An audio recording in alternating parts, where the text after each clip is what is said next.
বউয়ের সাথে ঝগড়া করে মাঝরাতে রাস্তায়, বাচ্চা মেয়ের কান্নার শব্দ, ফুটপাতের বালিতে ফুল নিয়ে বসে আছে একটা মেয়ে।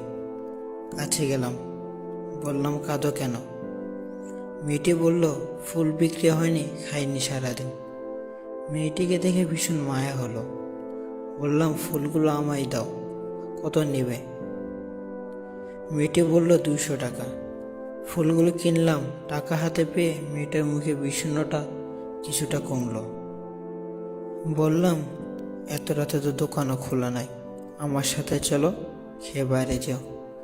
মেয়েটা আমার হাত ধরে হাঁটতে লাগলো। 6 বছর নিঃসন্তান আমি নিজেকে বাবা রূপে অনুভব করলাম। মেয়েটার হাত ধরে বাইরে ফিরলাম।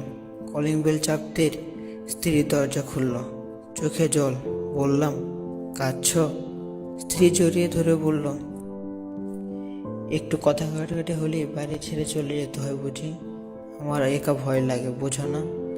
গোলাপ এগিয়ে দিলাম। স্ত্রী ঠোঁট ফুলিয়ে বলল, লাগবে না, ভাগো। আর এমন হবে না, রাগ করো না, রাগি মেয়ে।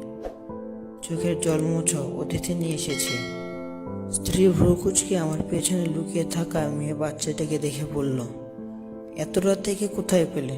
আমি বললাম রাস্তায় বসে কাঁদছিল, সারাদিন খায়নি, কিছু খেতে দাও।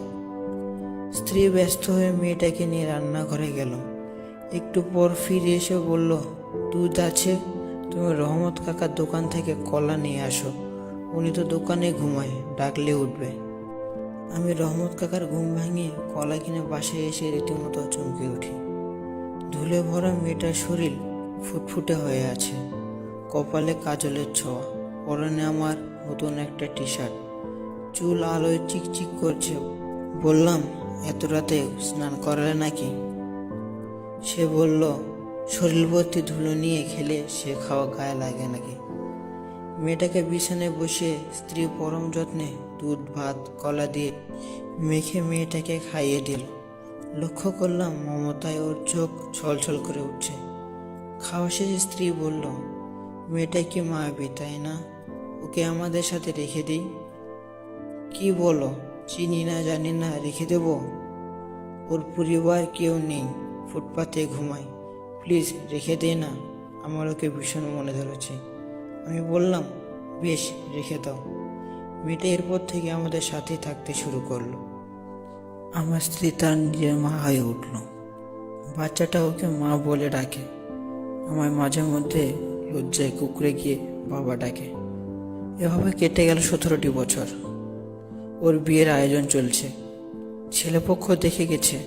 রাতে মেয়েটা আমায় জড়িয়ে ধরে সে কি কান্না। তার একটাই কথা, আমি বিয়ে করব না, তোমাদের ছাড়া থাকবো কি করে?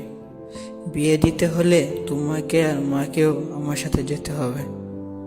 আমি মাথায় হাত বুলিয়ে দিয়ে বললাম, বোকা মেয়ে। কিছুদিন পর মেয়েটা চলে গেল। স্ত্রী সারাক্ষণই কাঁদে, আমিও লুকিয়ে ছাদে গিয়ে কাঁদি। মেয়েটা নিজের মেয়ে হয়েছিল এতদিন, ওকে ছাড়া বাড়িটা নিস্তব্ধ শ্মশান হয়ে পড়ে রইল। গল্পটি একটি ফেসবুক পোস্ট থেকে নেওয়া। যদি ভালো লাগে আপনার বন্ধুদের কাছে শেয়ার করবেন।